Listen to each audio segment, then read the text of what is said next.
everyone, my name's Lily and I'm the book reviewer behind Utopia State of Mind, and today I'm going to be sharing with you my ins and outs for 2025. I think I did this last year. It's the first year I think I did the ins and outs kind of things. I had for a while had this thing where I was talking about resolutions I was making for 2025. In general, I've started shying away from New Year's resolutions. I had a few conversations at the end of 2024 where I was talking with people about what your resolutions. And so some advice that I found really helpful that I'm bringing into 2025 was to make resolutions. If you're going to make resolutions that are all internal. For example, in 2024, a lot of my resolutions, which did not happen, were external. Like they were out of my control. And so, of course, I have no ability to really impact them in that sense. And so I wanted to make resolutions in 2025 that were all internal. And also, I was thinking about kind of habits I want to do and habit trackers. And I'm notoriously bad at filling out habit trackers and just keeping track of my habits. Like, it is something that I aspire to and never accomplish. And so they were also saying, daily goals, daily habit things, it's just not attainable. Like, it just is so much work. It becomes more about the work to do it than the actual work of the habit.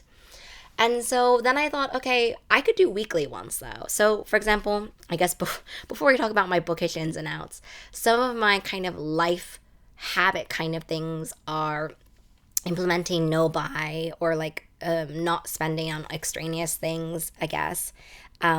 And then also, I want to exercise more consistently. This is something that I tried to do a habit tracker for last year, did not happen, and mostly because there'd be just like so much pressure on me, to do it every day, or I'd make schedules. So much 2025 content pushed at you about schedules and fitness and like all of those different things. So for me, I decided to do kind of a weekly. I'd like to walk more is separate, but also I'd like to exercise. Even if it's just like every day for 20 minutes, something fun like a dance video, even if I just do the Just Dance Rasputin dance every day, I would be happy with that. Like, it's a workout. I can link it down below if you want, but it is a workout. And so trying to do exercise I really like and not like sticking to something, not sticking to, for example, Pilates every, 3 times a week, but kind of doing like Pilates or dance or then yoga or, strength training, resistance training. And so, yeah, those are kind of two things that I'm bringing into in 2025 that I guess are not related to books. But the main part of this video, the one that I will start now, is talking about bookish ins and outs. And so the first ins is DNFs.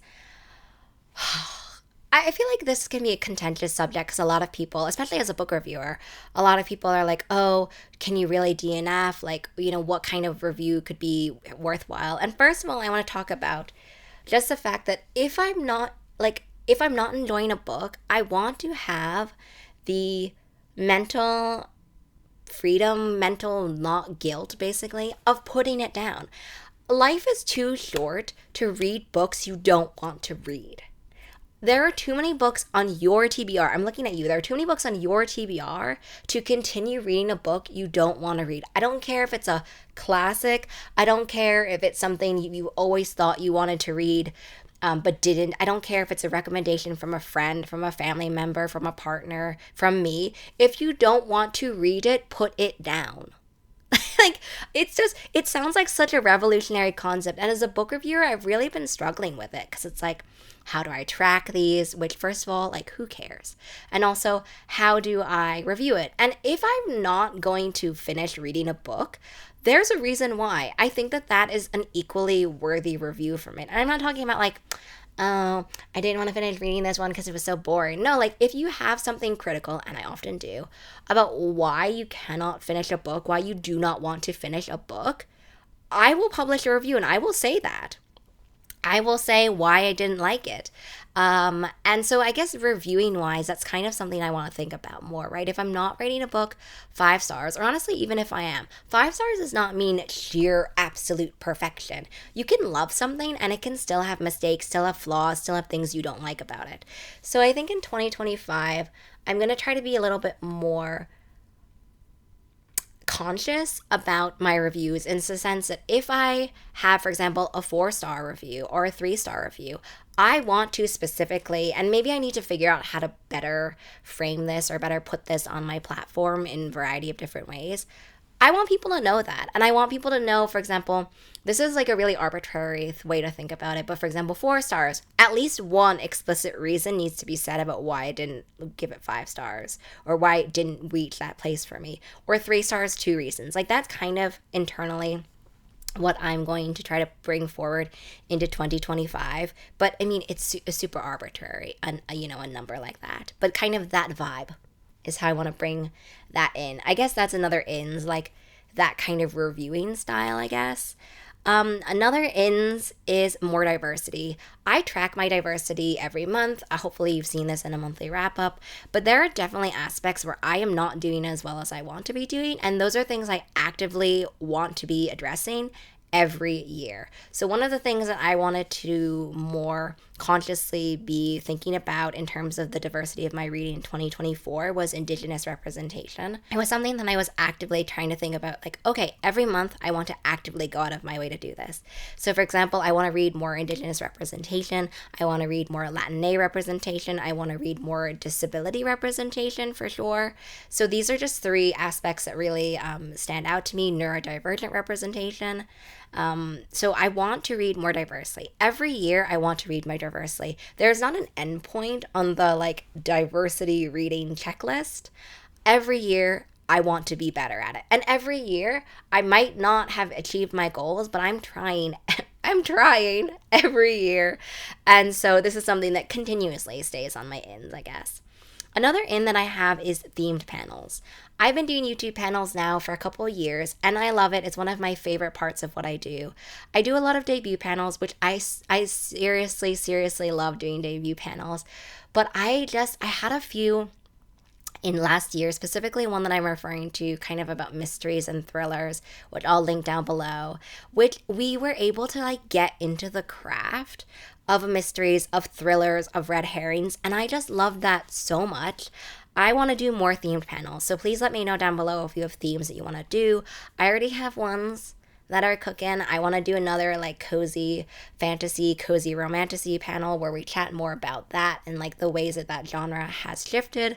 I really want to do a panel with book content creators and also maybe former book content creators. That's something I've been wanting to do for a while, and I want to get that off the ground in 2025. And another thing is I want to do another panel where I talk about YA authors who started off writing YA and now have transitioned into romance books, or have a romance book, and kind of what that transition was like, maybe how you pitch it differently, how you approach it differently. And so those are the ones that I can share that are already kind of ideas that have been percolating. And finally, the last in is NetGalley audiobooks. This is only motivated by the fact that I'm running out of space on my phone, and I was like, why? Why? I don't even have that many apps. What could I possibly be doing? I don't even take photos for Instagram on my phone. I normally take them on the camera you're watching this on. And I realized it's because I have 25 gigabytes of stuff from NetGalley. And it's mostly because I have audiobook arcs from like at least last year, if not longer, that I have not read. And like audiobook arcs in general. Last year, I did a ton of library reading on audiobooks just because I was trying to go through my shelves, which of course is another in, I guess, going through my shelves and reading books off my TBR. But it meant that I was having a lot of audiobooks where if it didn't like make that one audiobook I wanted to read for the month, for example, I would download it so that I didn't lose it when it archived, and then I would not get to it. And so NetGalley audiobooks is a must. Like I had a bunch of holds come through at the beginning of January. I delivered them later, or whatever the term is, for Libby for like February at least, because January committed to NetGalley audiobooks. I will, I have to. I'm sorry, but like I have to get more space on my phone. So that's what I'm going to be doing. I don't know. Maybe I can do like a whole video, I guess, at the end of the month where I talk about all the different arcs that I read from NetGalley in audiobook form. But those are all my ins. Outs for me are twofold, two big ones. The first one that I talk about every year is not feeling guilty for not reading. I had to give up my Kindle streak because it like just didn't happen. I got food poisoning in December, which I talked about in my December wrap up, and I didn't read. Like I could not have read in that state. And for the next day, I was like, oh well, I still have my week streak, and then I was thinking like, who cares? You know, you get these like arbitrary medals, you get these badges or whatever, but honestly, who cares? That's that's the vibe I'm bringing into 25. Who cares? But yeah, I want to feel better about not reading. At the end of 2024, I really kind of pared down the amount I was able to read. December, I read one of the fewest book counts I've read all year. I was spending a lot of time with family and just was not reading. And I like found a lot of books that I really liked. And I still read, but I didn't feel that like, oh my God, I have to read X today. I have to read Y today, whatever. And I know that I am a very scheduled type A kind of person. I don't do mood reading. And that to me is like really hard to not feel guilty for not reading. But once I go through a pile of books that I didn't read in December because of that, then I'm really going to try to focus in 2025 about not feeling guilty for not reading. We'll see how that goes. Fingers crossed. And then the last out that I have for my bookish ins and outs is putting a number on reading. Even last year, I didn't honestly care. But like, I care even less in 2025. I just like, the only reason I put a number and I tell people how many books that I read in my wrap ups and everything is so that when I give a statistic about, for example, I read, 50% of the books that I read had characters of color as main characters. To me, it's important to kind of make sure that I'm keeping track and holding myself accountable. Honestly, though, if you're watching this and you made it this far, and if you watch my wrap-ups and you don't care if I don't tell you, then just let me know down below or let me on a wrap-up because I could easily just not say. It doesn't matter to me, and I think that I'm so done with these conversations that even I saw at the end of 2024, which were like, if you've read over 200 books in a year, like you can't have actually been reading, or like I'm so done with those conversations. I kind of like baited myself, I guess, into that last year when I was joking with friends and I was kind of like, all of my titles for videos are so boring, right? It's December wrap up, January wrap up, whatever. And I was like, but I can't think of any clickbaity titles. And they're like, well, why don't you do this? And so I made that video, and I will link it down below, but I made that video where it's like, I read 378 books, and here are my favorites, basically. And the amount of people that were so angry, I was shocked. And so then I had to make a reaction video or, a video where I sort of chatted about some of the things that were said. And so I guess I like fed into that. And I guess, I haven't actually edited my 2024 wrap up. So maybe just to like anger people, I'll also do, I read 400 books and here are my top 20 kind of deal. But honestly, if I title it that, because honestly, it would kind of be an inside joke now at this point for people who've been watching me for a while and know the story from last year or from 2023. I just want to give as little emotional time and energy to people who care like that. Because for me, the time that I'm not making content and just reading in my free time, which I don't really watch TV shows, I don't watch movies. I talked about this in the other video, so I won't really mention that, where I did the math and everything like that.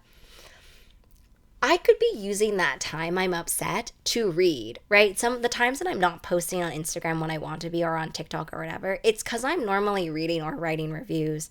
At some point, you have to kind of think about, When are you spending the time to like actually do the thing you're doing? So, for example, reading the books you're supposed to be reading, I guess. And so, yeah, I think that will just not spend any time caring about that kind of conversation in 2025. So yeah, those were my bookish ins and outs. If you have any bookish ins and outs, or any ins and outs in general, honestly, leave them down below. I'd love to chat about that. I hope you have a good rest of your 2025 reading day, week, month, and long, long year ahead of us. And I will see you in the next video.